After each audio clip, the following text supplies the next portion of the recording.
God. We're gonna go right. We're gonna go right. Look, don't drive like this. This feels dangerous. It is. There's so much pressure into the bags. Yo, what's up everybody, and welcome to another video. Today I'm doing another one of these feature showcase style videos that I am really enjoying doing at the moment, and it's on another young lady's very nicely, very tastefully modified car. This is not a Japanese car today. It is an Audi S1 owned by Sarah over here. You may have seen her on Instagram. She's got quite the following, and your car is very popular on there as well. I just thought, because we talk a little bit here and there, and she was saying, I was like, do you know what, we should definitely get this car on a video, just in case you decide to ever sell it in the future. It's nice to have that memory of it. Yeah. Just had a fresh wrap put on it as well. Yeah. But the people are also going to see how low it is. So let's start. Should we walk around it, show the people the car a little bit? On obviously air suspension, as you can tell, because it's obviously as low as it is to the ground. The rims, what would you say? What would I say?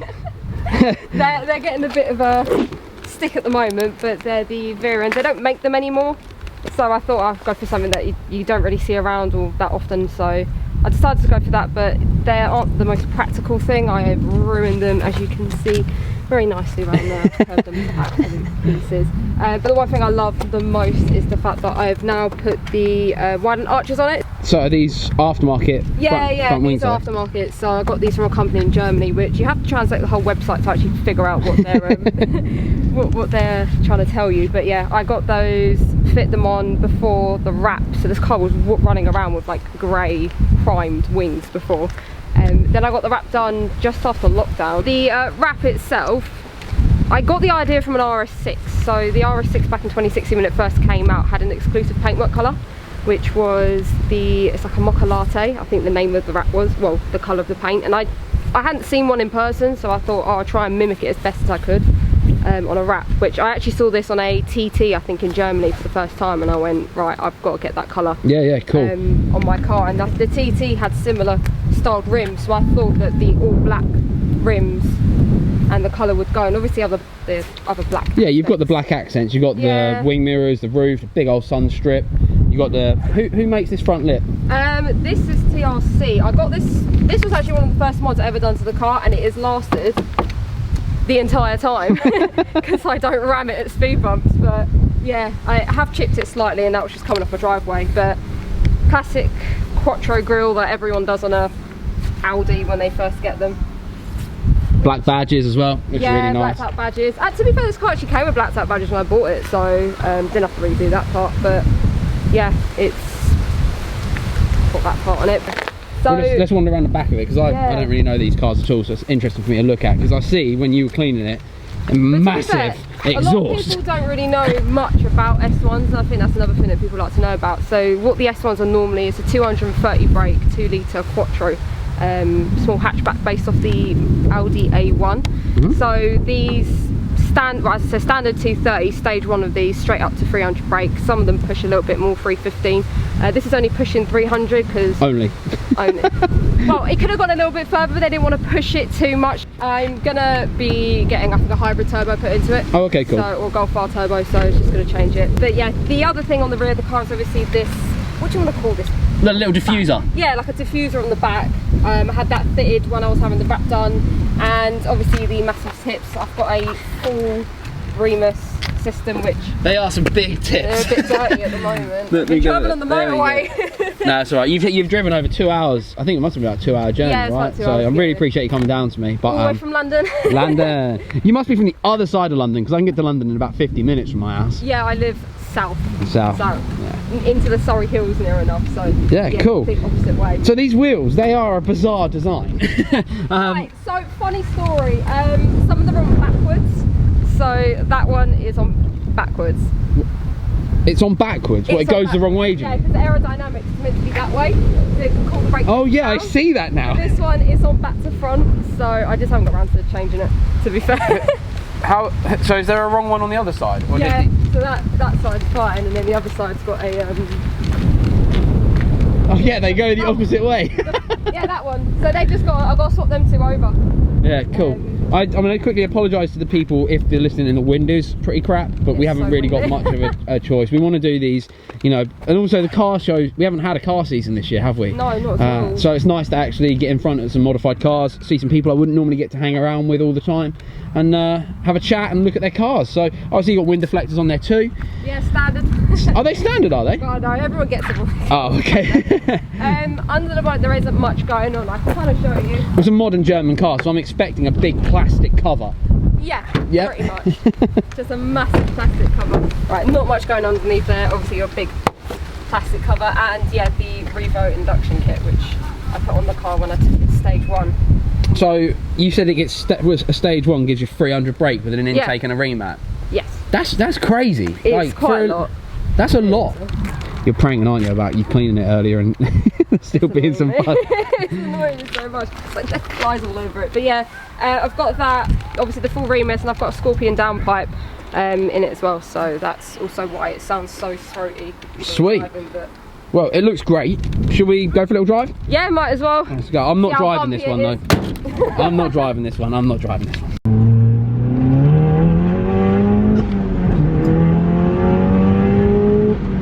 Yo, this is properly fast. Like properly fast. I'm holding onto your seat so hard as well, by the way. I tell you what, I'm gonna give this car a 10 out of 10 for the handle. They could definitely, someone needs to put a fuck me handle there, down like the right side of the seat. I'm actually on the seat. Yeah, like on the seat, because for passengers like me that are just terrified of everything, that would be ideal. But you've got 2 handles on this side, which is great. No, I don't really drive it like that much. I definitely think you should, because that is so much fun. Well, probably not all the time, but this is fast. Do it again.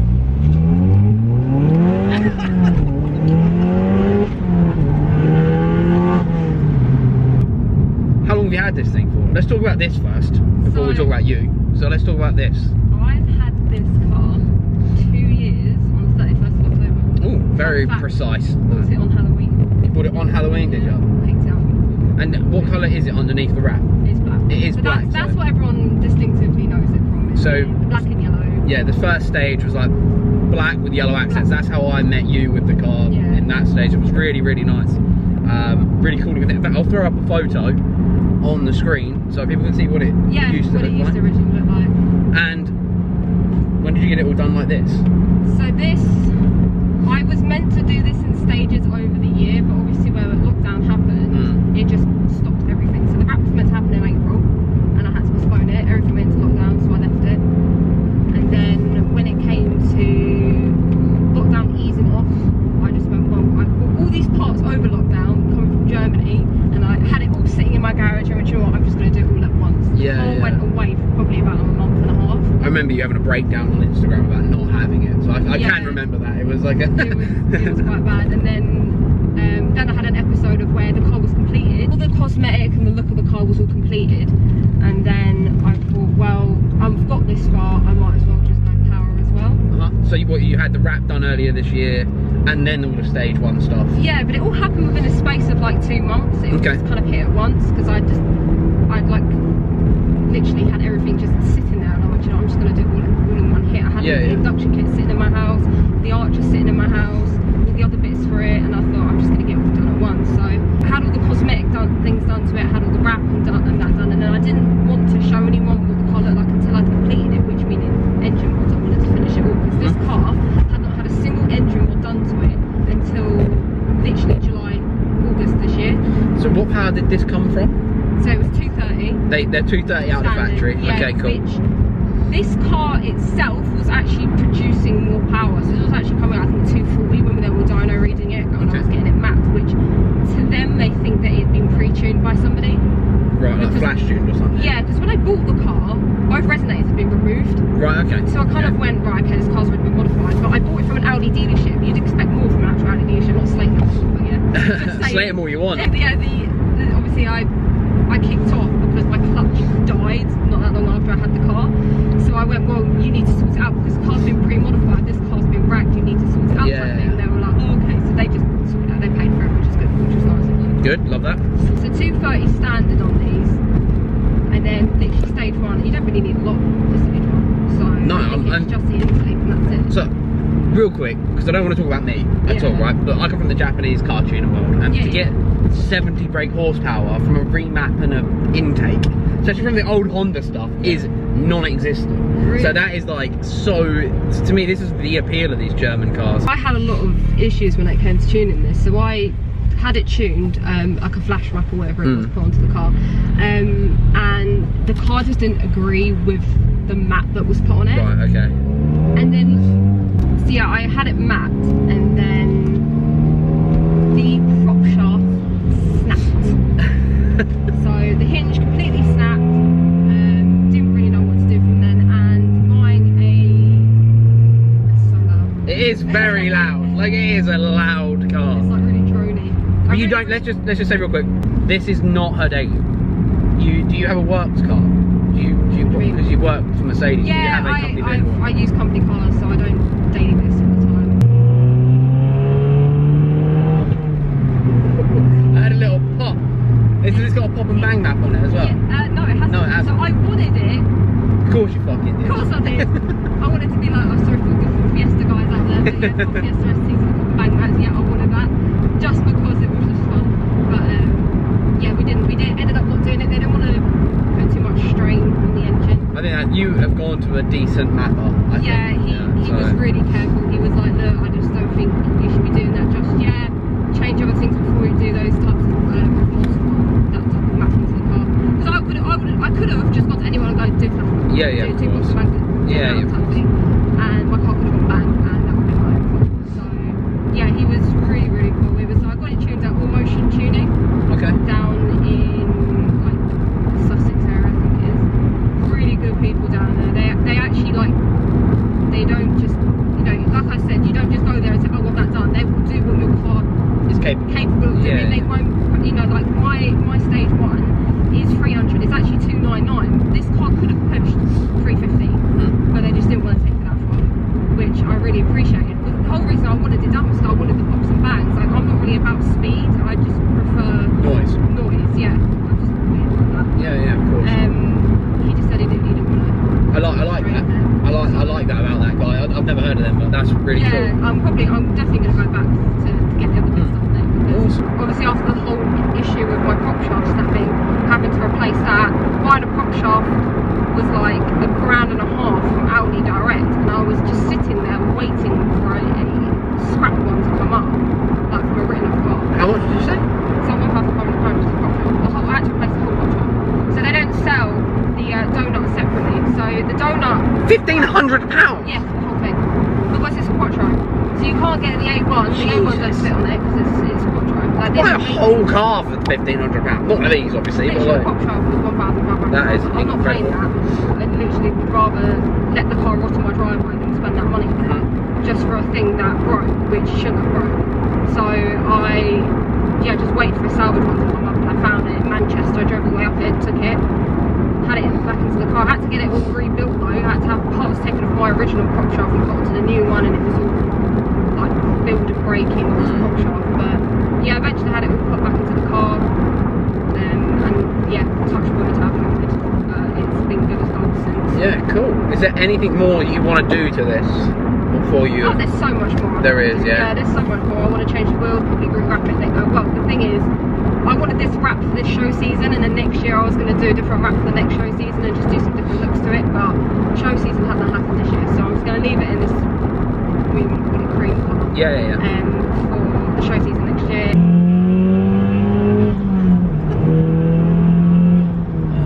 It's such a shame the engine can't like get another 1,000 revs out of it. Does that make sense? If they could just like scream up to about 8,000, that would be ridiculous. But it's really cool. Like, I'm not complaining at all. So what got you into cars? So, because that's I know that's, I don't want to be like a sexist question, but yeah, do you know what, it was really like not something that I didn't even know the like the car scene and all that stuff existed. Like, I didn't have a clue about it. And my dad, he's had loads of classic cars over the years of me growing up. I'm the son he never had.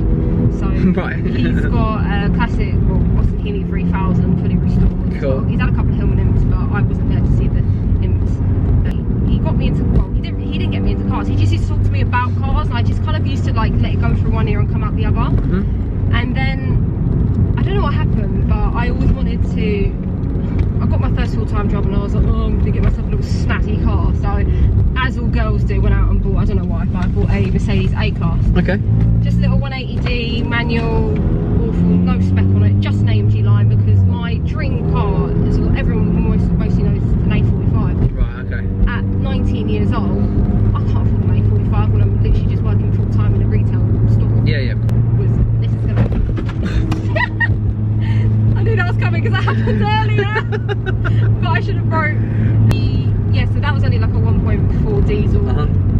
Honestly, the most reliable car I ever had. It was so nice to drive, but I got bored of it. I wanted something faster. So I was getting older, my insurance was dropping, so I thought, shall we step it up a notch? So that's when I thought, okay, I'm gonna get the A45. So I went to view an A45, went and looked at one, and I was really happy with it. But something at the time kind of went, let me just check out what Audi have got. I didn't like the S3s. I couldn't afford an RS3. I couldn't afford anything more than that. And obviously I knew that there was an S1. I knew there was a model called the S1, but it was so hard to come across. There was a car literally up my arm. Yeah, let him go past because he's being really... They're so hard to come across. That's the thing with S1s. There's not many of them around. And they're such an underrated car. Like, nobody really knows what they're about. I didn't realise they were this fast. Yeah, that's the thing. Nobody knows how much fun, like the handling on these cars is unreal. So nobody understands the full potential of what these cars are. And tuning these, the amount of power, like I think there's an S1 out there with like 460 brake. Like, it is stupid. Like, you can get so much power out of these. Saw this on Auto Trader, went, do you know what, that's at my local dealer, I'll just go and have a look and just see what the car's about and test drive it. And I went and viewed it, took it out for a spin. My dad came with me and he was sitting in the back and he went, this feels like one of my Hillman Imps. Like the first time I ever got a Hillman Imp. He said it felt like that. So your dad felt like this was... Yeah, he felt like he was looking at himself when he was... Getting his first yeah, love that. And he said it felt the same, it drove the same. He went, that's a fun car, Sarah. And I went, honestly, I didn't expect it to be like that, because where I work, I've driven so many cars. Like part exchange we get, Mini Cooper S's, Ford STs. Yeah. Like, I've driven them all. Like, you can name what car it is, I've probably driven it. Obviously not the supercars and things like that, but majority of the cars and still nothing compares to the way this car drove. So I went, you know what, I'm going to buy it, I'm going to save myself 10 grand, because obviously an A45, the car, the spec I wanted was around 35 grand, the car I wanted. Exactly, and at 20 years old I went, I could, you know, I don't need to be spending that much money on a car. So I went, I'm going to buy the most bog standard S1 that's out there, because I only care about the engine. Well, that's all I care about. It's the same engine at the end of the day, even if it hasn't got all the sunroof and Bose sound system and all that stuff. Like, it's pretty bog standard spec. Actually, to be fair, my car is the lowest spec you can possibly get on an S1. Oh my god, I need done myself. S1. So I bought it, and straight away I went, right, that's it, I'm going to start doing things to it. So it was straight away, the grille was on within a week, the windows were tinted the next day, I picked it up, the front split was on straight away, I sprayed the wheels within 2 weeks of me having the car, I just had the black. So the car already transformed. And then you went ham on it straight away. But I didn't know much about it, because there's quite a lot of like Audi S1 groups and things like that on Facebook. So I just joined. There's a red light, I don't know what. Thank you for stopping at the red light. Yeah, there's quite a lot of groups. So I just joined one of those groups, and they just like throwing ideas out, and I started seeing more S1s on Instagram. Like, there was quite a lot of pages with big followings, and I used to see the S1s on there, and I'd be like, oh, that looks pretty cool. Like, I'd love to like have my car look like that one day. And yeah, I just thought, you know what, I'm going to start doing it. I didn't realise there was like a car community and a car scene like area. Right. So I wasn't out there wanting to, you know, be known for having that car. I just enjoyed having this car. Yeah, I liked putting photos of the car up and things like that. And then my following started to grow quite rapidly. So I had like 1,000 followers on my Instagram when I first ever posted my first like photo of my car. And literally within, I think, so I bought the car, and then towards the end of the year of buying the car, I was already on 10,000 followers. Nice. So it just kind of went up from there, and I never expected me to go this crazy with the modifications on the car either.